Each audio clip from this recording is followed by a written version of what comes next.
আপনি কোথায় যাবেন ম্যাডাম? তুমি গাড়িওয়ালা? না, আমি আচারওয়ালা, আচার বিক্রি করি। ওই সামনের বস্তিতেই থাকি। তাহলে আমি কোথায় যাব তুমি জিজ্ঞেস করছো কেন? এই একটু হেঁটে গেলে সামনে বাস স্ট্যান্ড। আমি এতগুলো লাগেজ নিয়ে হেঁটে যাব?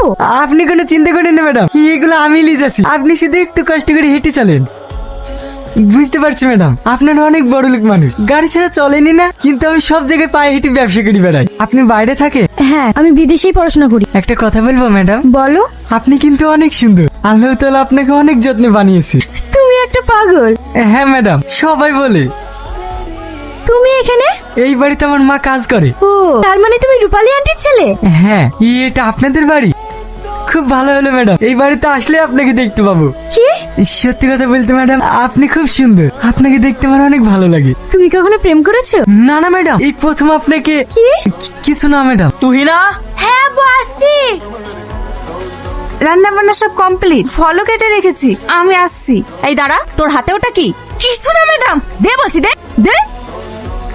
তুমি খালি খালি আন্টির গায়ে হাত তুললে, কি নিয়ে যাচ্ছিল? এগুলো তো সব নোংরা জিনিস, আপনি বা এগুলো নিয়ে গিয়ে কি করবে? এগুলোর মধ্যে কিছু কিছু জিনিস ভালো ছিল, সেগুলো বেছে নিয়ে মা ছেলে খেতাম। সত্যি তুমি পারো। তুই এদেরকে চিনিস না, দামি দামি জিনিস দেখলে আর লোভ সামলাতে পারে না। তোমার কাজ হয়ে গেছে? হ্যাঁ। তুমি কাজ জোগানে, তোমার শরীর খারাপ করছে? না, চ। ম্যাডাম আপনি এখানে? একটু বাজার করতে এসেছিলাম। তুমি এখানে কি করছো? আমার যে কাজ, আচার বেচি বেড়াচ্ছি। তুই এখানে ওর সাথে কি কথা বলছিস? আমি কদিন থেকে দেখছি তুই ওর সঙ্গে মেশার চেষ্টা করছিস, কি ব্যাপার? ম্যাডাম কি আমার ভালো লাগে? তোর এত বড় সাহস, তুই আমার সামনে এরকম কথা বলিস? কেন তুই এখানে গিয়েছিলি? ম্যাডামকে দেখতে খুব ভালো লাগে, তাই। তুই আমাকে কথা দে, ওই মেয়ের আশেপাশে আর কখনো যাবি না। হ্যাঁ, যাবো না। হেই, চলো না একটা সিনেমা দেখতে যাই। আমার যাওয়া হবে না, আমার আব্বু ভীষণ কড়া, আমাকে একা কোনো জায়গায় যেতে দেয় না। দে আমার উপরে ছেড়ে দে, কাকুকে ফোন করে বলবো আমার বার্থডে। কি বলিস?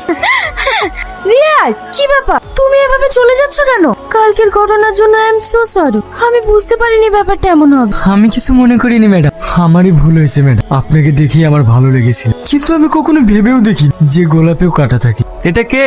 আমাদের বাড়িতে কাজ করে না, ওই আন্টির ছেলে। ও, বসো, ওইদিকে আবার দেরি হয়ে যাচ্ছে।